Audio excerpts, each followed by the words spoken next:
Thanks to be here for this talk about evolving your API.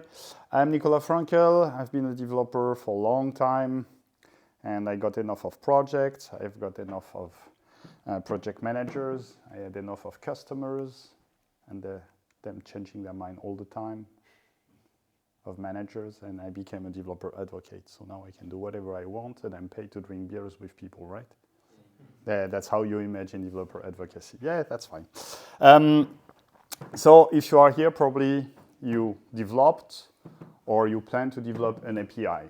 So in addition to all the problems that I mentioned, like the changing requirements, you need to do regular stuff for a project. So you need to model your entities. Then you need to think about the boundaries between the entities, the aggregate if you do DDD. Then you have this very funny stuff called REST. Like everybody talks about REST, but nobody really knows what it is. There was this guy, he wrote a big book, and then now everybody tries to understand what he meant by that. And it's not the Bible. So it's very hard to do all this stuff in addition to a project. And probably when your API is successful, and I hope it will be, and the business comes for V2, then might be your reaction, which is not a great reaction to have. So in this talk, I want to give you a couple of tips and tricks that would help you avoid this reaction. So first, we must agree on the initial state. So you've got your app, and you've got a couple of endpoints, and you've got clients like calling the endpoints, right? That's the Belgian crowd. Yeah. Okay. So, do you agree this is the initial situation? Yeah, thanks. HTTPS. No, it's the initial situation. Okay, HTTPS, that's a good comment. But you still lied because probably this is the initial situation. Yeah. In the while, you don't expose your apps directly over to the internet. You have a reverse proxy because you want to factor some stuff that you don't want your apps to handle. And my solution to the versioning issue is now you have an API gateway and everything is fine. Do you have questions?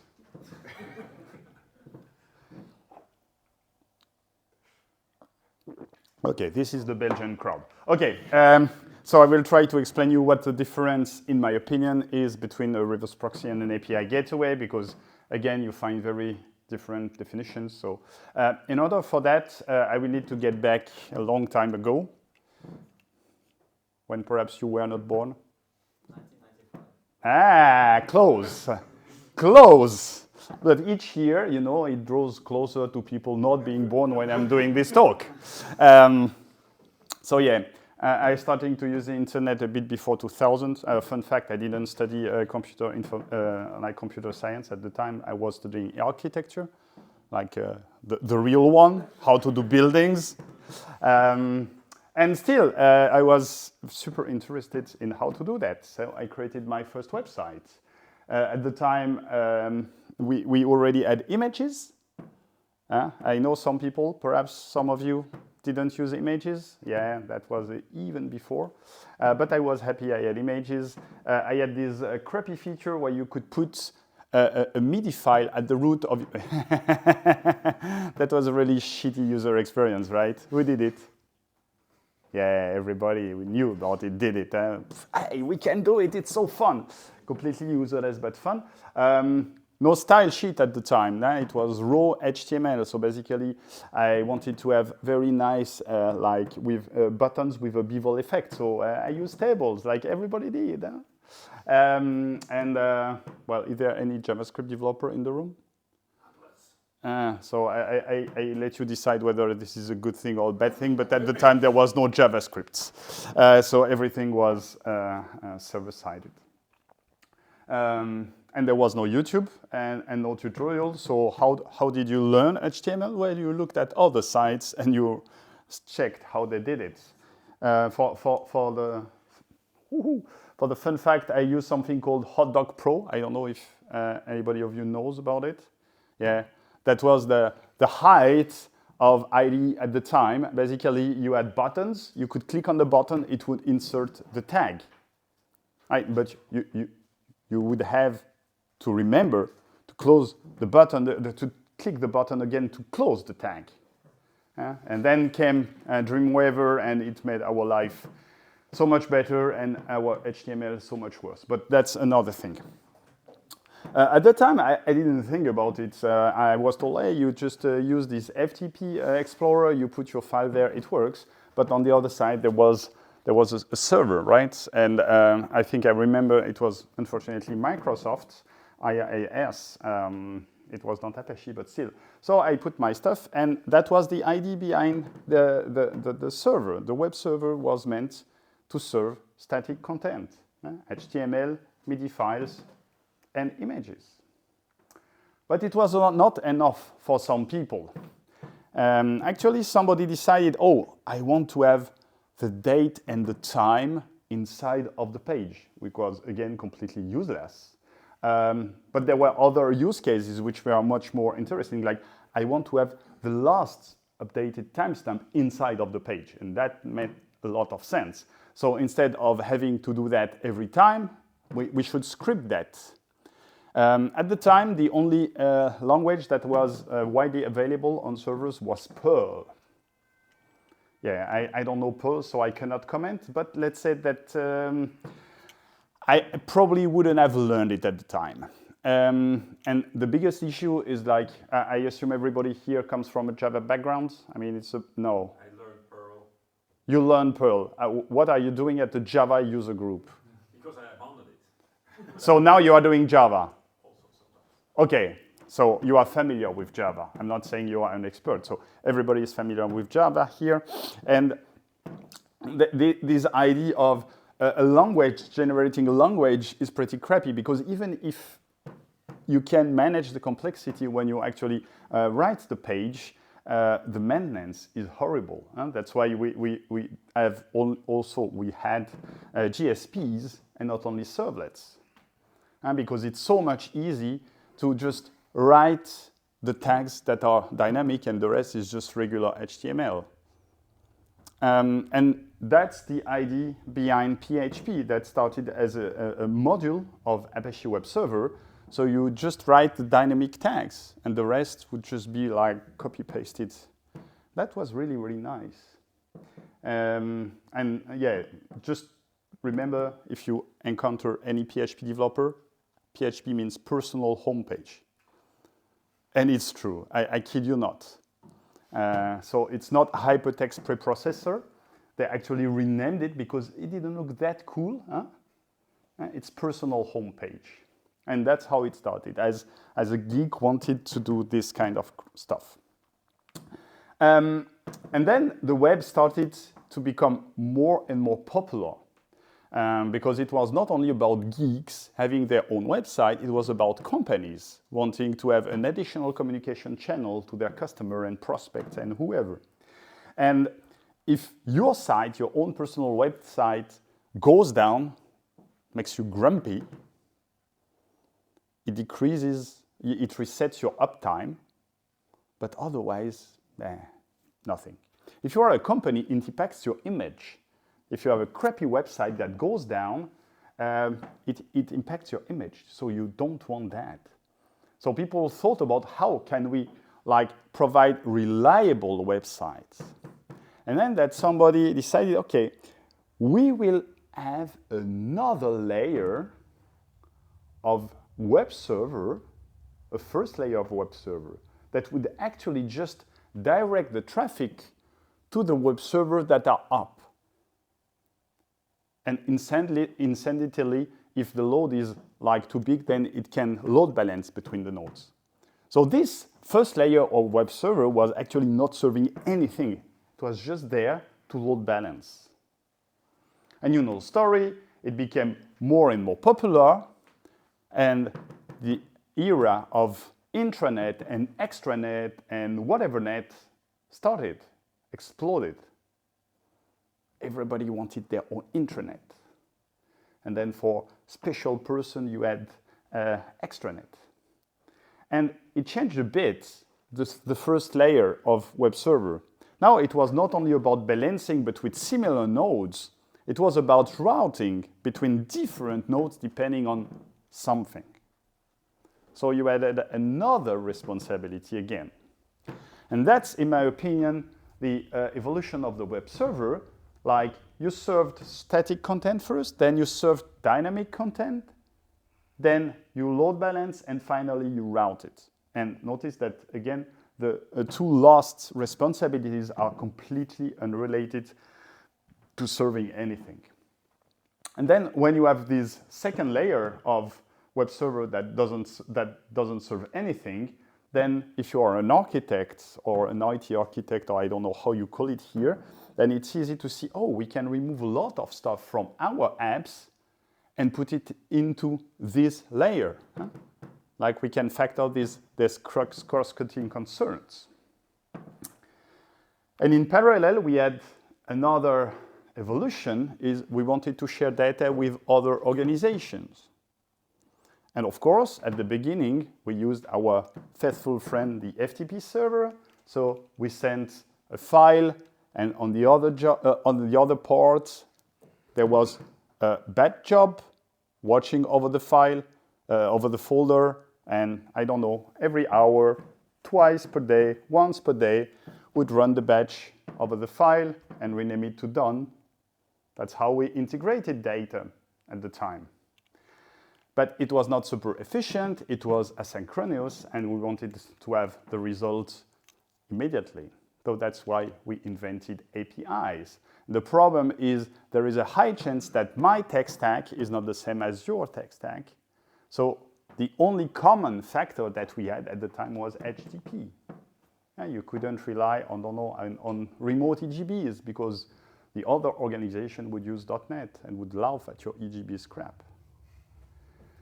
And that's for me what is an API gateway. The layers I've talked about that are not related to web server, they are put into a so-called reverse proxy. But the reverse proxy is a technical component that was not designed at the time when there were APIs. My very widespread example is rate limiting. Every reverse proxy knows how to rate limit. That's one of the basic features of every reverse proxy, because you want to protect your upstreams from being DDoSed. So the reverse proxy handles the rate limiting. Now the problem is when you add APIs on top, you want to distinguish between your clients, because some of them might pay for a higher limit. And that, my friends, is business logic. And the reverse proxy doesn't like business logic at all. It was designed at a time where it was a pure technical component. So I'm not saying you should put all your business logic in an API gateway, but at least it's not friendly to business logic. It should cope with this simple, classical, widespread use case. Something else, reverse proxy are very nice. For example, we have Nginx. Who knows and uses Nginx? Yeah, everybody uses Nginx. Everybody loves Nginx. Nginx has replaced the Apache web server. The thing is, if you are using the open source version and you need to change the configuration, what happens? To restart it. Yeah. And if it sits at the entry point of your information system and you need to change the configuration frequently because the business logic changes frequently, it's not that great, right? You have a lot of downtime. So here are a couple of API gateways. I myself work for the Apache APISIX project, but here are a couple of others. So I will do the demo with the product that I know, but of course you can use any one of them. I only listed the ones that are open source. Probably you know some of them that are not open source, and the one that you can install on-premise. The cloud-related ones are in general much better integrated into their cloud and much more limited in the features they provide. I mean, Okay, just 2 slides about Apache APISIX. It's, I would say, already a major project. It's managed by the Apache Foundation. It was donated in 2019. And you know how it works. First, you donate the project. It becomes part of the incubator. And you need to fulfill a couple of requirements, including, hey, there must be enough contributors from different companies so that they're not a single company steering the project in one direction. Yes, okay. And it graduated 1 year later, which I believe is really, really fast. The architecture is quite simple. It's based on Nginx because it works super well. But as I mentioned, if you want to change the configuration of the Nginx, you need to switch it off and on again. So for that, there is a project called OpenResty. I don't know if you ever heard about it. Yeah. So the idea is you have Lua that helps you change the configuration, hot reload it, and everything is fine. The problem of OpenResty is if you look at an OpenResty configuration file, an Nginx configuration file, they are super similar. The structure is exactly the same. So for maintainability purpose, it's not that great. You want to factor some stuff, and for that you need abstraction. So for that, we have Apache APISIX. We have abstractions such as a route, a consumer, a service, and everything is plugin based. So you can add or remove plugins to your arts content. So every capability of Apache APISIX is basically a plugin. Okay, let me get back to my solution. Now that I have defined my definition, again, I'm not saying this is the overall definition that you should trust. My definition in this talk is this is a reverse proxy on steroid. I can show you why it can help you and how it can help you coping with versioning. So let's start with a demo. From that point on, I will do a demo. I will start that stuff. First, I need to get, no, here is good. So I will Docker compose down because I'm not sure I did it before and I already had, and now my friend Docker is hibernating and up, and then I will describe the stuff. So here I have Apache APISIX, of course.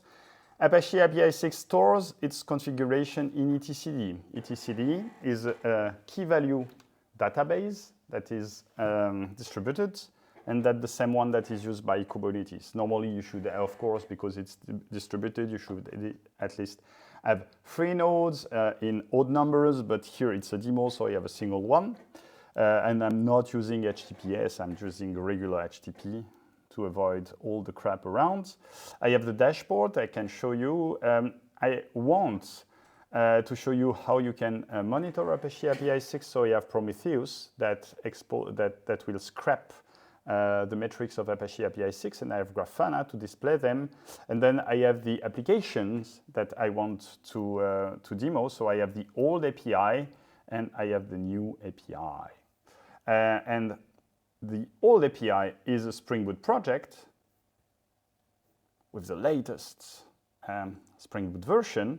And as you can see, it's pretty bad because it's Java and it's full of annotations. Huh? And now it's not cool anymore to do that. Because nowadays, so how does it work? I can curl this stuff, curl local hosts 8081, hello. So yeah, that's regular hello world, plain hello world. Not that great. And I can do it better because now I have the new API, and my friend, this is much better. I'm using Kotlin. Yeah. And because I'm using Kotlin, I'm using all the cool DSL. So I only have one single annotation that I cannot really get rid of. All the rest is through the DSL. And the result, of course, is much better.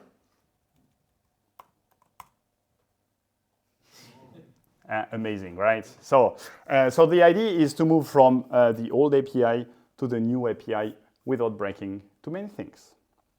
And I can use the API gateway for that. And of course, if I do that, it tells me, hey, friend, I don't know you. I just started the stuff. It's not configured. So we need to configure the API gateway. How do we do that? Well, Apache APISIX can be configured. Well, don't do that. We can configure Apache APISIX with an API call. That makes sense, right?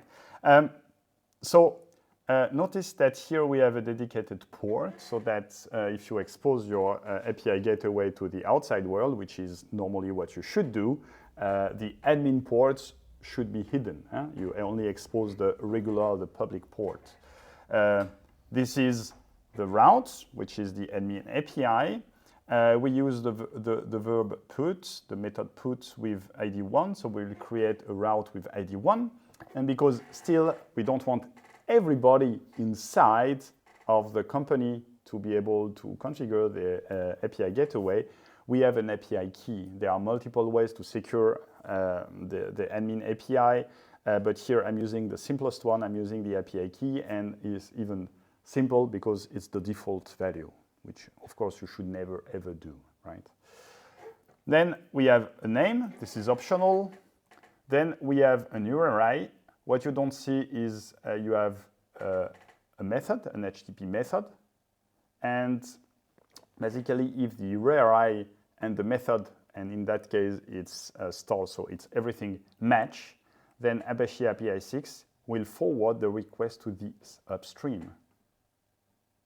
So in general, in production settings, you don't list your nodes explicitly, probably because you are using containers and the nodes, they come and they go. So you have a service discovery for that. But here again, it's a demo. I'm using the simplest settings because this is not the subject of the talk. And as I mentioned, I want everything to be monitored. So I'm using a Prometheus plugin. And as I mentioned, everything is plugin based. So here it's a plugin. And now if I do it again, it works. Amazing. Okay, now we are, thanks. Yeah, we are back to square one. I made it work again. I didn't solve anything, but I just put the bricks in place so that we can go further.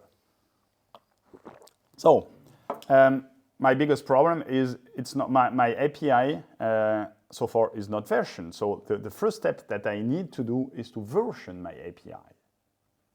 There are three main ways to version your APIs. The first is path-based, which is the one that I will use here. I put in the path v1, v2, v whatever. The second is query-based, and I will be honest with you, I've never seen it in a production usage, but every site says, yeah, you can use query-based. Yeah, that's true, you can do it, but yeah. And the third is header-based. Header-based, it's either a custom header version or through the MIME type, the content type.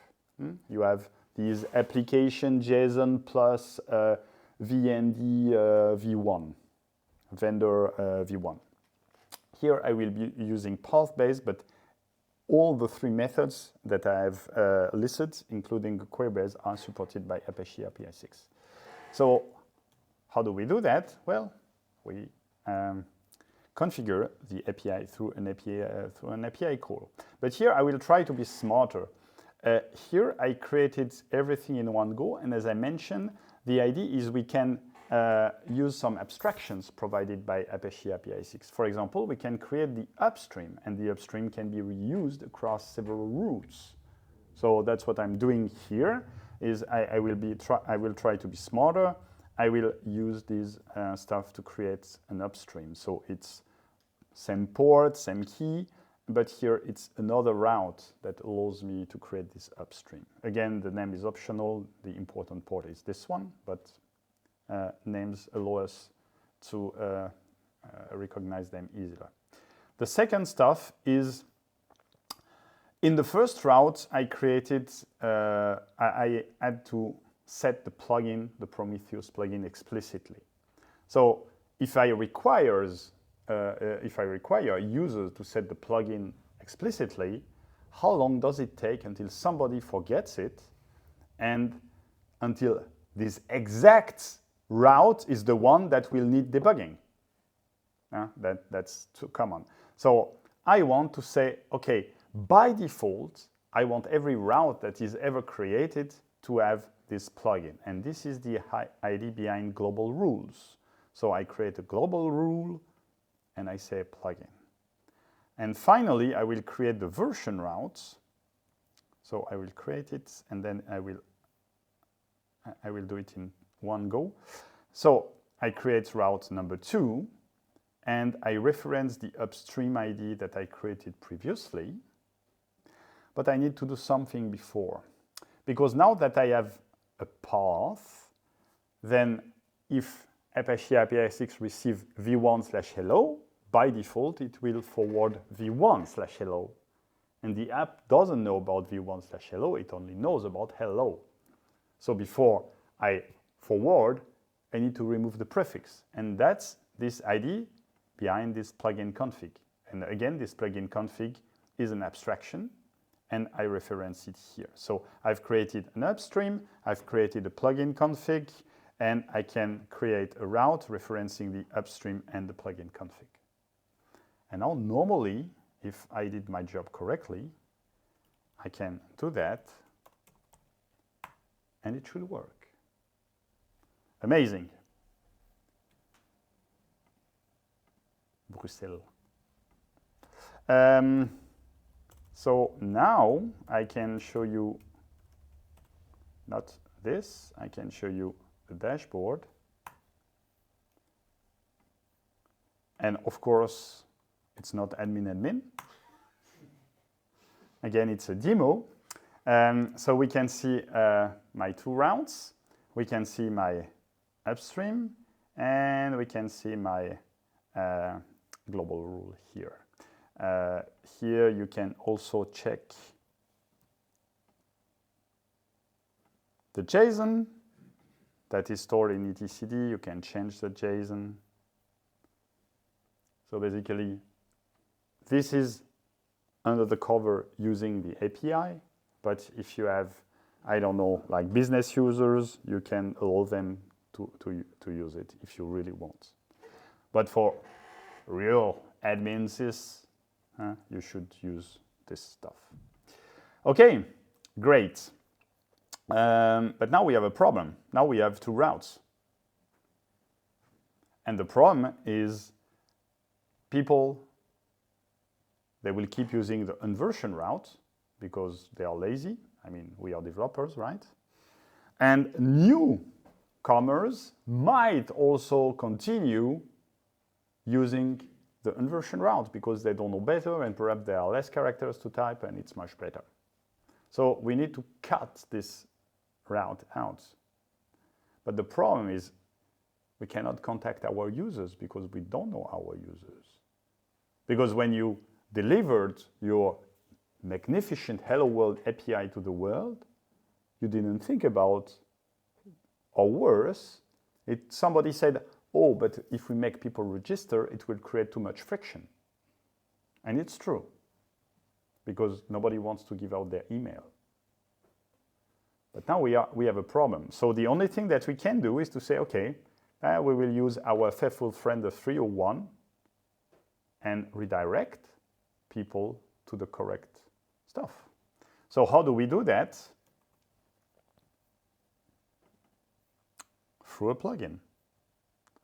So here I will be patching the route number 1, the first one that I created, with a plugin. I will add the redirect plugin, and it says, if I'm using the route number 1, or the inversion one, you should redirect to v1, whatever I called. And here, this is an Nginx variable. So it makes the solution very flexible. You don't need to hard code anything. So now, if I'm using this, and I will make it verbose so that you can see, tells me 301, you should use v1/hello. So that's a good lesson. Even if you are not an API provider, but an API consumer, you should still monitor your API usage. Otherwise, if your provider does this kind of stuff, then it will break everything. But you can object to that and tell me, oh, Nicola, we are so much smarter than that. And I believe you, of course, because we are doing auto redirect and nothing breaks. And it's true. The thing now, without noticing, if you don't monitor it, you have just doubled your cloud budget. Because now you make 2 requests instead of 1.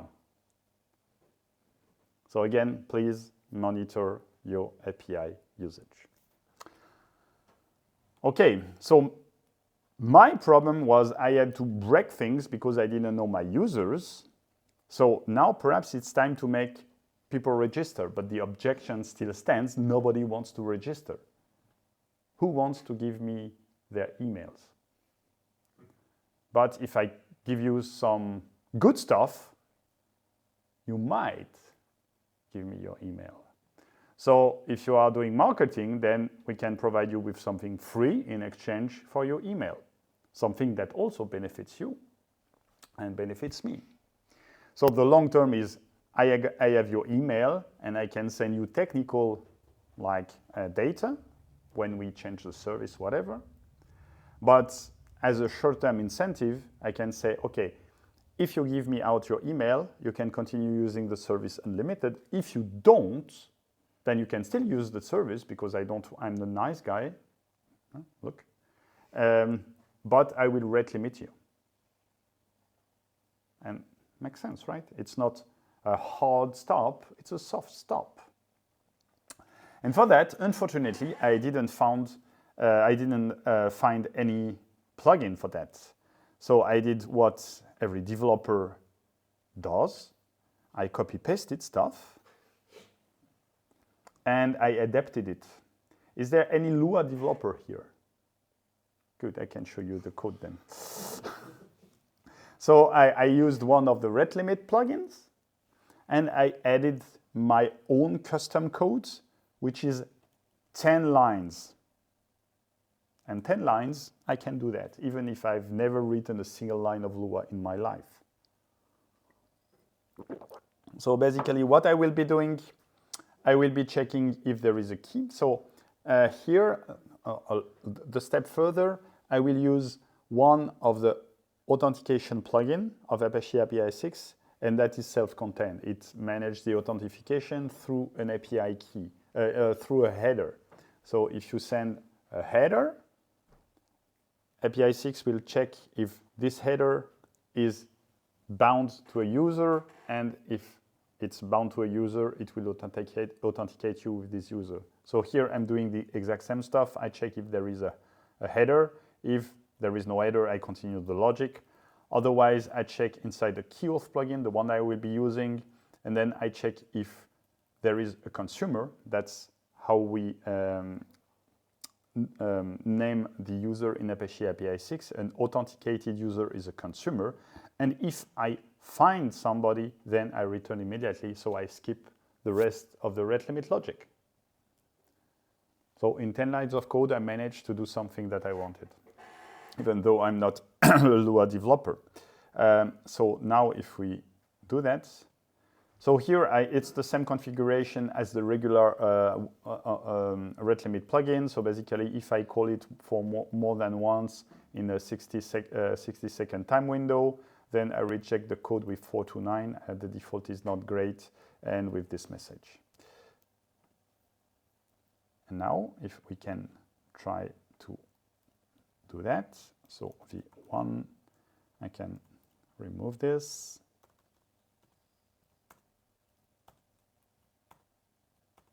I'm rate limited. Okay, so the next step is obviously to create a consumer. And in that case, it's another route. So I'll create username John Doe. And if I have an API key with value my key, then I will be authenticated as John Doe in my request. So let's try. Header, API key, key, my key. And now I'm not rate limited anymore. And of course, there are multiple authentication plugins. There is integration with OpenID Connect. There is integration with Keycloak. And well, everything, well, not everything, but through OpenID Connect, I think like a vast majority of the providers are supported. But here it's the simplest one, and it's self-contained for my demo, and it works very well. So I think we are nearing completion, right? We have everything we wanted to do. Now when we version, we can just send an email and everything is fine. So the only thing we need to do is, before deploying, is testing. Very good. He's an expert. So who here does unit testing? Integration testing? Testing in production? Obviously. Yeah. And yeah, this sounds like a joke, but actually, especially in the realm of APIs, there is a huge chance that some requests will break your API.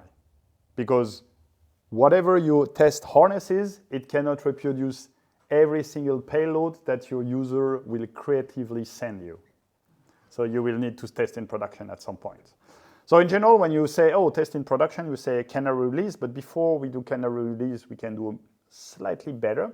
So we can reduce the risk, and we can actually duplicate the loads. Part of the load, all the load will be sent to V1 anyway, but we will duplicate the load to V2. It will go through V2, and it will be discarded again. But we will monitor the HTTP status code returned by V1 and V2. And if they are similar, it's a good sign. If they are not similar, it's a bad sign. So for that, I have the Mira traffic plugin.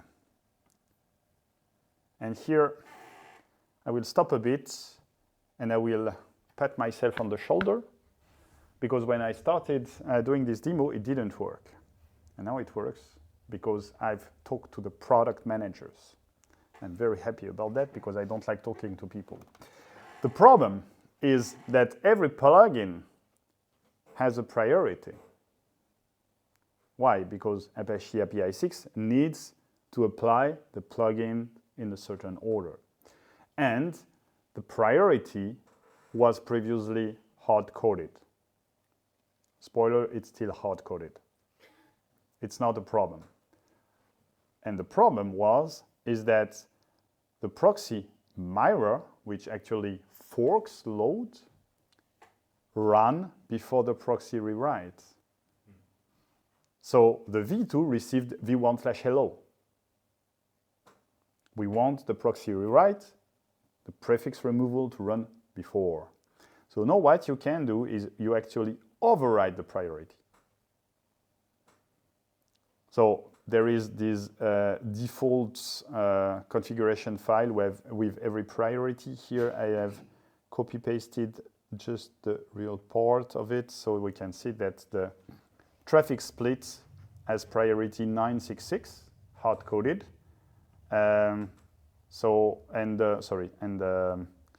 Proxy Mira has 1010. So we need to put the traffic split higher. It's not right.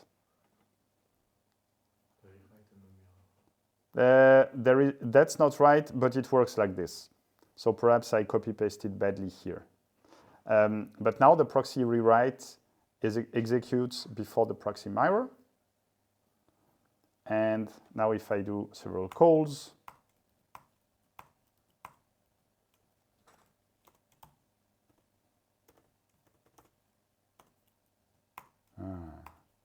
it's advanced hello world. Huh?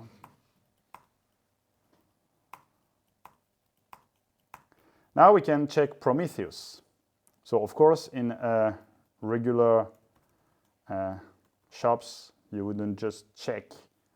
You would, what did I do? 3000. You would have a regular check, but here Prometheus is good, Grafana is good enough. So I can check that the curves behave the same. So the scale is slightly different, as you can see, but otherwise, yes, it looks that they behave the same. Huh? So let's say that at a customary glance, it looks the same. I can do canary release now. But here, no customer was impacted. And so you reduce the risk. You have less insurance that everything works as expected because you only check the HTTP status code. You could also check the JSON response, but it would require more storage. But at least here, the good thing is that no customer is impacted. Now I can do canary release and I will impact customers. So the risk is higher. The impact of a failure is higher. So everybody is familiar with canary release. You release the new version to a fraction of your users. It can be based on IP, based on the header, based on geolocation, or just random. And here I will do 50-50, which is very stupid. You should start with a very low number and increase it gradually. But it's a demo, and I don't want to send 100 requests to show you that it works. Sorry. I know why. Yeah, this is a proxy mirror and not the traffic split. So this was the one, and this was the other. So basically, the mirror ran before the rewrite, and actually, if you override this priority with 1020, then it runs before the proxy mirror. I don't know what happened in my mind. So I create a new upstream, which is points to the new API, and then on the plugin configuration number 1, I say that I remove the proxy mirror. So it is how you can easily remove an existing plugin. And I do the traffic splits, and the rule is I will have an upstream ID to the one that I've just created here. I don't know if I run it. I will run it just to be sure. And it has weight of 1, and by default, the regular route has weight of 1. So 1 and 1 is 2. 1 over 2 is 50%. Yeah. You see, I didn't study math at all.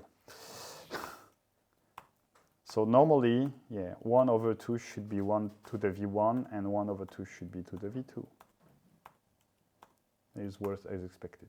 So normally you start with a low number, you increase it gradually until you are sure, and then everybody can be provided with a new version. Well, it looks pretty good so far. We still need one thing, is now we have multiple versions. We will probably add a V3, V4, V5, whatever. And if you are a product manager or an engineering manager, you know that you want to avoid multiple parallel versions because you need to split your resources between maintaining all those versions. So we need to deprecate the older one, the oldest one. And for that, I didn't find anything like a specification or whatever, but there is a draft by the IETF, which is a good caution, in my opinion. And it defines the deprecation header, which can be a Boolean or date. And of course, at the beginning, the date should be in the future.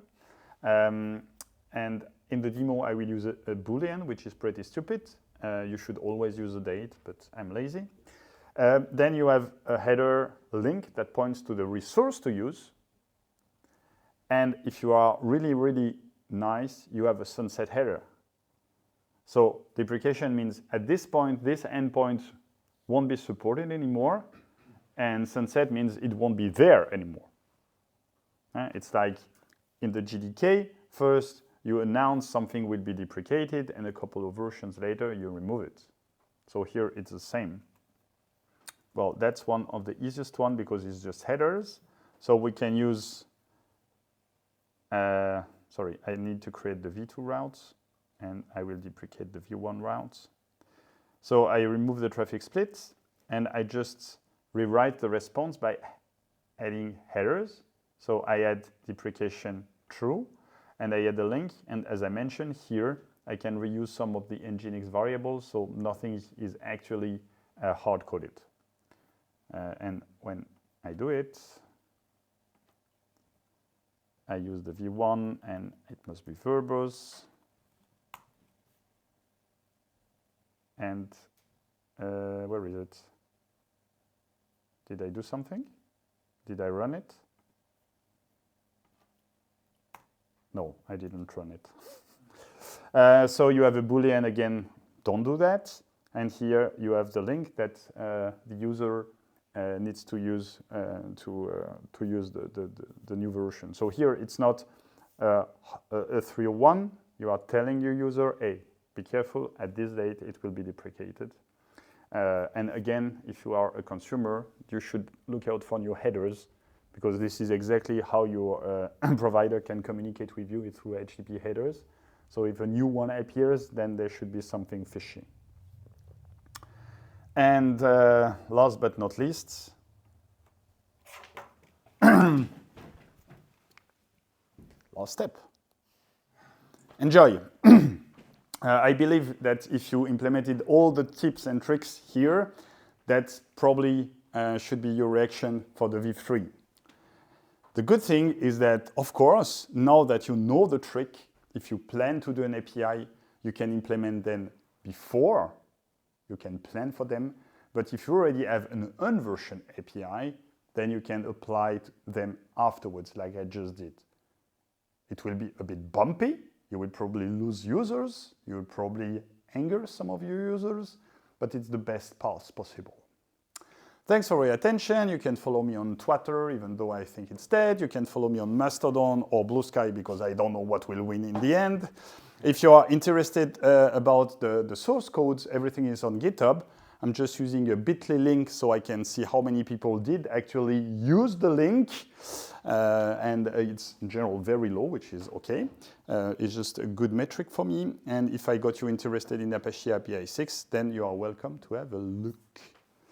And now it's time for some questions if we have time. We do. Yes. What commercialized open source products are using this APISIX as a base? I guess there are some. What could you? I'm talking specifically about, for example, Red Hat is commercializing with another product name sometimes. So we have. So I'm paid by a company, it happens, like you, and we are actually commercializing something called, don't laugh, API 7. I was thinking about Rescale for Red Hat. It also has a relation to 6, obviously. 6 twice. Yeah, here is just the higher version. So we don't provide support for API 6, we provide API 7, which has a cloud version and an enterprise version, which you can install on site. And it has more features, of course. But companies are already using Apache APISIX as it is. I mean, if it's enough for you, then I will be very happy that you use it. Yes? Is there any other way to configure it besides the Yes. API? Yes, that's a very good question. So I showed you here the dynamic version. It's good for demos. It's good when you start to use it. It has some issues. The biggest issue is, what the hell is in my etcd? And there is no really good way to understand what is your in etcd. And then you need to back up etcd, and then you need to know how to restore etcd, and you need to do it many times a year, because you know, the backup works, but you never try to restore it, and well, never works. The other way, if you are more mature, is GitOps. So you can have completely stateless nodes that read a local YAML file. So instead of JSON, you will have a similar YAML. And then those YAML file will change every time the GitHub repo is changed. And I think by default, every second it reloads the file, it rereads the file, and it changes the configuration. But the GitOps part is on you. But if you are interested, I have other demos that use YAML, and it's exactly the same. Okay, yeah, thank you. Yeah. In terms of deployment for additional plugins like the one you use, Yes. Is it something that can be also be done online, or does it need a repackaging or redeployment? No. Actually, I can show you how I did it. So there is no repackaging involved. basically you have your, where is my Docker Compose? I will close everything. So my Docker Compose say, look, I have this additional stuff, and I need to tell APISIX that here you have a Lua path. So I have this extra Lua path for additional stuff, and I need to declare my plugin, which is a nodes limit here. Okay. And if I wanted to add a new plugin while it's running, does it need a restart, or can it be done dynamically? I think I don't want to tell you any falsehoods. Okay. So here, forget about this because it's Docker Compose. I think it should work, but I wouldn't bet my life on it. Okay. I can check if you are interested. Change the message and retry. It's not the same. Changing the stuff is not the same as creating a new plugin. Because the message is in the configuration. The configuration, I'm sure it works on the fly. I mean, it's meant for that. Where is it? What evolve? Whoop. Please, foobar. Yeah, but I mean, you probably use this message somewhere in your Lua code. No, that's the point. That everything is configured. So here, the message is part of the conf. And actually, it's one of the lower stuff that I didn't touch. So at some point, you should have something that calls for a rejected message. Yes. So if I configure rejected message, then blah, blah, blah. That I didn't touch. But that is configuration you can change. That's the point. Adding new plugins, you should, but again, I wouldn't bet my life on it. Okay. Yes? In your demo, the versions were backwards compatible, but what if you have versions that are not? Are there any plugins to do transformations or? So, that's a very good question. And I see how devious you are, because you think, hey, I can use the API gateway to make incompatible version compatible by providing default values or whatever. And I would advise you not to consider it. And I would advise you not to consider it even on a temporary basis, because the temporary basis will be permanent. If you put your finger in this stuff, you will never get rid of it. And I told you, hey, you know, like the API gateway is not unfriendly to business logic. But if you start to manage every one of your incompatible change into the API gateway across several APIs and several versions, it's going to be a hell of a mess. Better version control it with the other code. If you do. I think that at some point you just say, okay, I break stuff. You add a new version that is not compatible, and you manage the versions like I did, saying, hey, at this point, folks, you need to migrate. And perhaps if you pay me, I will keep the version just for you for a longer time. I mean, that's product management afterwards. It's our business practice. I don't know, I'm not that great at that. But there are ways to do that, but at some point you just need to cut your loss and say, no. If you're just using me for free, then sorry, but not sorry. That's what I would do, at least. Depends on the context, but yeah, but managing breaking changes in the API gateway, bad idea. I'm not an expert at all in this. Oh, me neither, don't worry. But I have some limited experience using Spring Cloud Gateway. Yes. And I feel like I would be more comfortable because I can just write Java code there.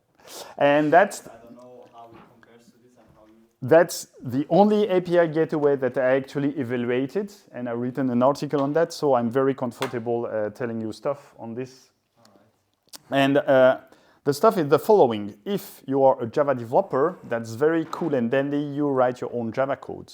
The thing is, most of the time, the developers don't manage the API gateway. Because if you run it, yeah, you own it, and you will be called at 2 hours in the morning. And that's just funny, right? So let's make a deal. If you want to use Spring Cloud Gateway, okay, then now you become a DevOps. That's cool. You can put it on your resume. But now you've got a pager. You're scared. Hey, I'm telling you the truth, how it works in real life. The problem is... But then maybe I'm not the target demographic for this. Yes and no. The problem is, no, you are the target demographic because, as you mentioned, you are younger than me, and you still are developer-centric. Yeah. But when you work in an organization, the problem is, do you know how many ops do you know who can operate Java, the Spring Cloud Gateway? No. They need to. They need a new route. They need to write Java code. Yeah. How many of them are able to do that? Sorry? You can use YAML to do it. Yes, and you are super limited. Yeah. The use cases with YAML are very limited. Again, this is subject, I know. If you ask me about Kong or whatever, I have no clue, but this one, I have checked it. This is limited. That was basically, because this is 4 or 5 years ago, that was basically why we used it, because our ops team at that point was not interested in setting that up, so we just basically did it ourselves. Perfect. It was actually quite pleasant at the time. Yes. We didn't really have very complicated use cases. Mm-hmm. I guess it was just some rate limiting and some versioning. And then if you have rate limiting and versioning, why would you use Spring Cloud Gateway? Yeah. Why would you write Java code for something that can be entirely declarative? And again, you're mentioning how it worked in your organization, like the ops team were not interested. That's perfectly fine. And if the ops team is not interested, then you do whatever you want and you are more comfortable with writing Java code, which I fully understand. But if the org worked a bit better, let's say, and I'm judging your org because I don't know it, then probably they would have like an API gateway. Yeah. And they would own the API gateway.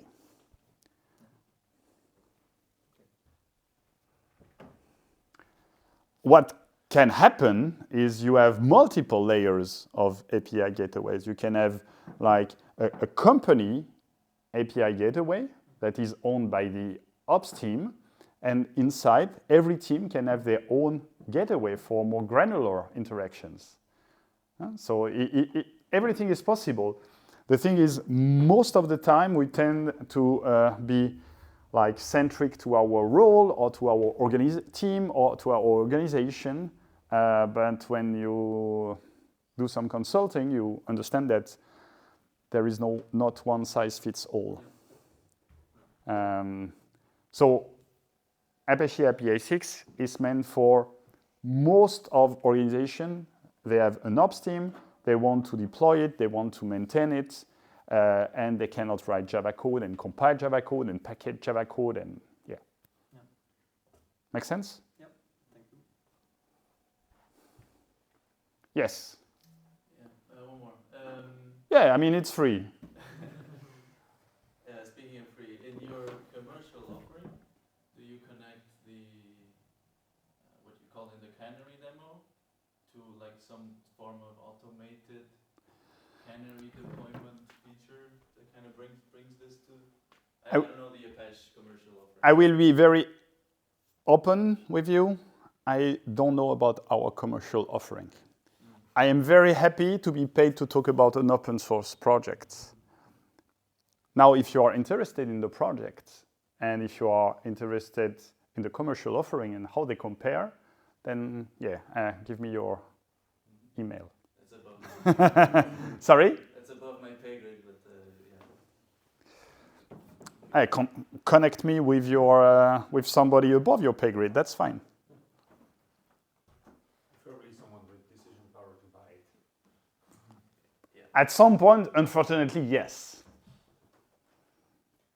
I know that in some cases, at least that's one of the use cases we have for our own API gateways, that we delegate some of the things to an external service, for example, for message transformation. Yes. And that can be done as well. Everything that you can't do with one of the out-of-the-box plugin, you can do with your own plugin. Yeah, makes sense. So the registry is pretty cool, I believe.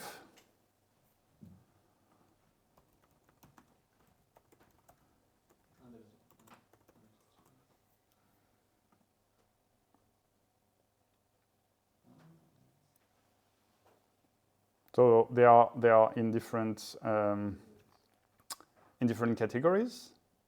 So yeah, Keycloak and OpenID and CAS and blah blah blah and LDAP.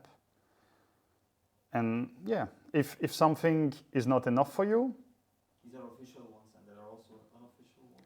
yes, they are unofficial one. I wanted to be a lot more structured, so I wanted to have different levels with a regular hub. Those all of them are shipped with Apache APISIX.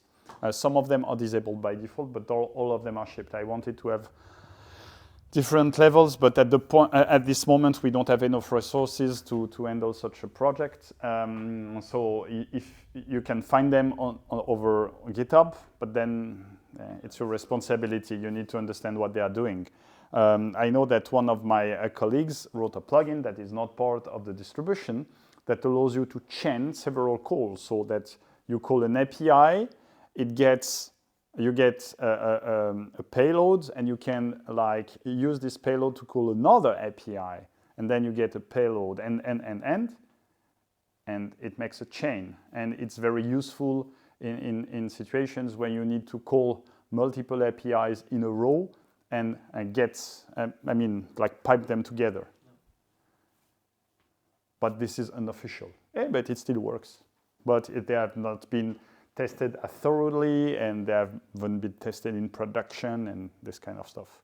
I know there is a Turkish company also that they have several plugins, but they use them for their own purposes, and perhaps they are too custom for you. But again, Lua is not that hard. I kid you not.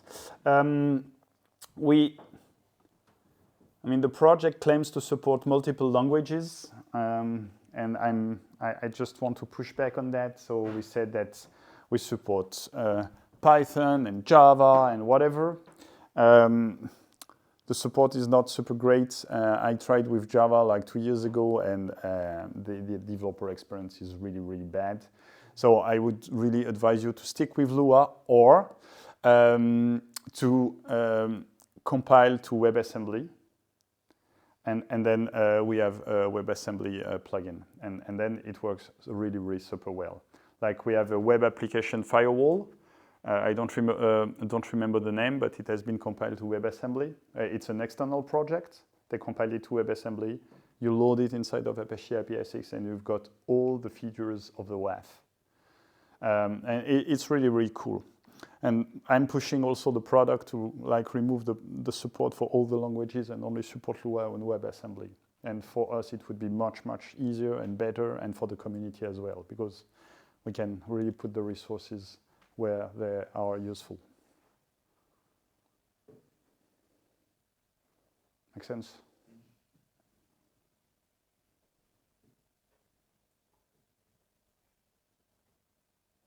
I can give you one last chance to take a picture of the last slide if you want, with all my contact details, and perhaps also the GitHub repo.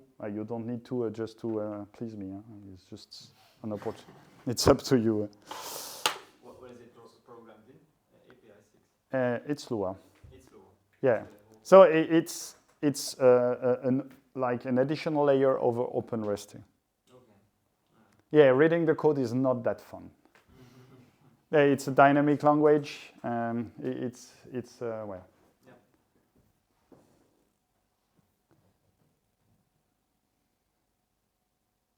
Thanks a lot.